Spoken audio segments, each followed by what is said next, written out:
Everything around us is a form, a three-dimensional form. And yet, when we draw objects, we mostly use lines because lines help us simplify things quickly. I also prefer doing that like most artists do, but the more I practiced drawing using only lines, the harder it became to actually see the object as a 3D form. So today I wanted to try something different. Instead of blocking in with lines, I am going to block in using forms and slowly build the drawing from those forms until rendering. Now before placing the forms, I am going to roughly mark my proportions. After establishing the length, I find the width so that I can create a plane to place my forms in.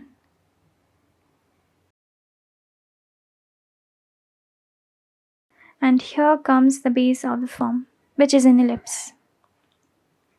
So I build the rest of the form as I see it with the basic shapes, the primitive shapes, square, circle, etc., and using the primitive forms. So using the shapes to make those forms. And that becomes our first form. A cylindrical form with the top ellipse slightly larger than the bottom one. Another way to imagine it is like cutting a solid cone from the middle that would create a similar form just upside down. So different ways of imagining forms can help us understand the forms better. Now for the second one, which is the largest part of this object, I am estimating where the largest ellipse sits in the middle of that form. What I have in mind is something like a sphere that has been cut from the top and bottom, giving it a flat base to stand on and a flat surface to attach the upper form.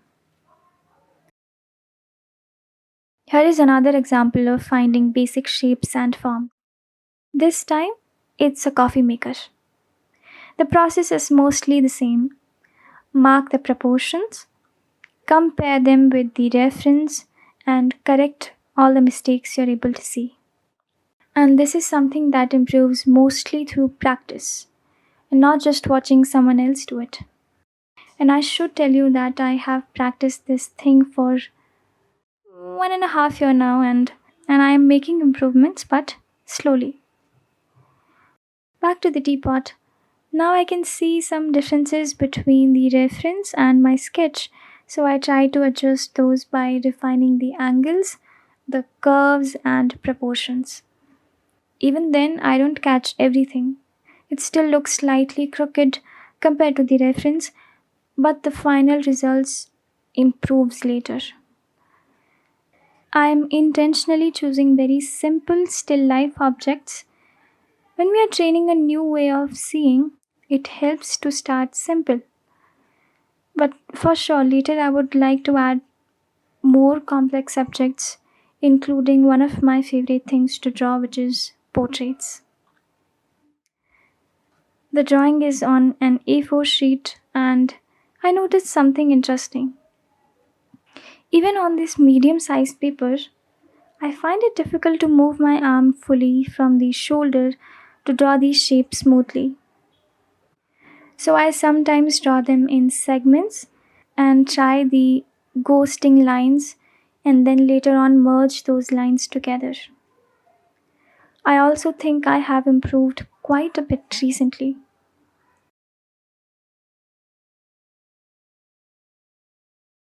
Rendering objects does not feel extremely difficult anymore. It still takes a lot of time, a lot of effort, and a lot of energy as well, but it feels much more manageable now. Something that I don't fear as much anymore.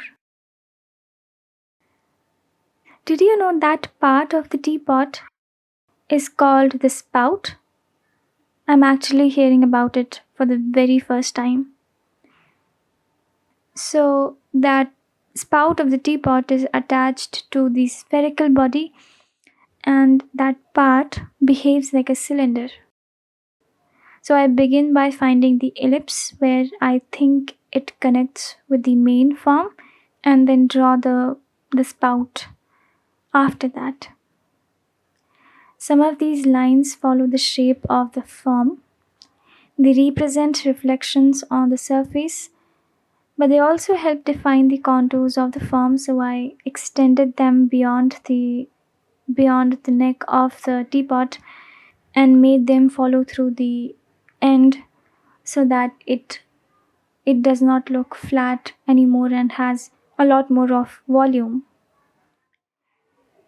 Similarly, the base of the handle can also be simplified into a cylindrical form. So again, I begin by finding the base ellipse before connecting it to the body of the pot. Another thing I realized during this process is forms help us understand objects in 3D, but technically we are still using lines because shapes begin with lines. So, what really changes? It's the way we see the object. So, instead of asking, what lines do I draw? We ask, what form could this object be made from? Once we understand the form better, several things become easier.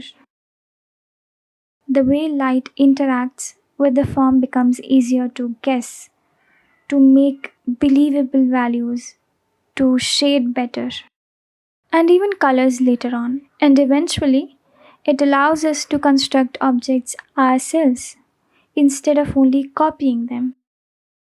But before reaching that level, we first need to become good at observing and copying carefully.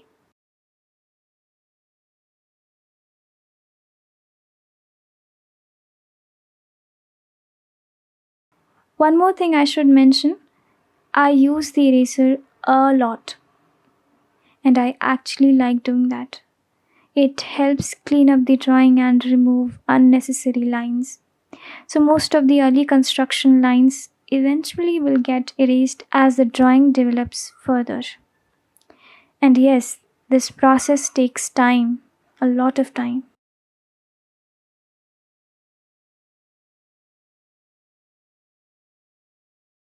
At this stage, I also tried drawing the teapot on a much smaller scale.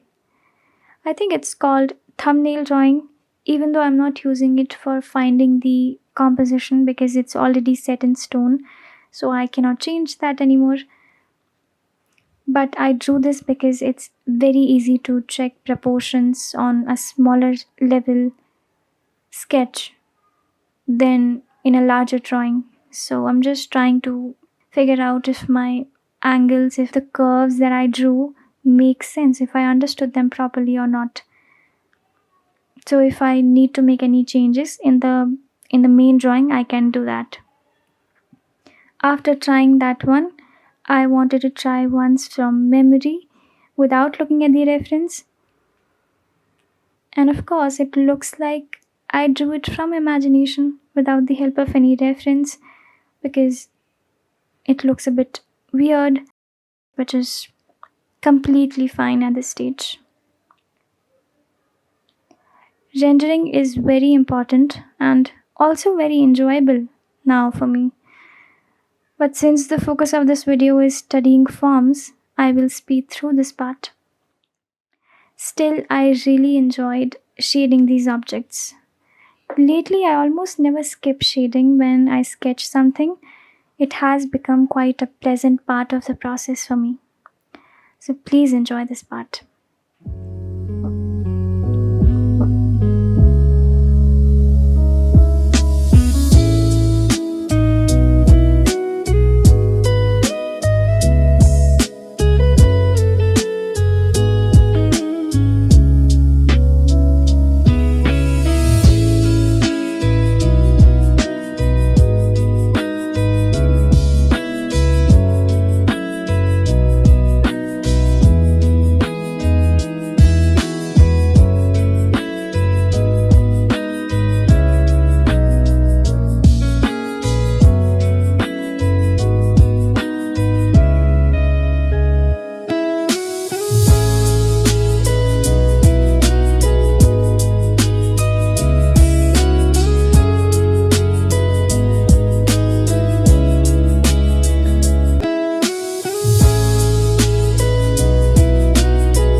results from practicing forms.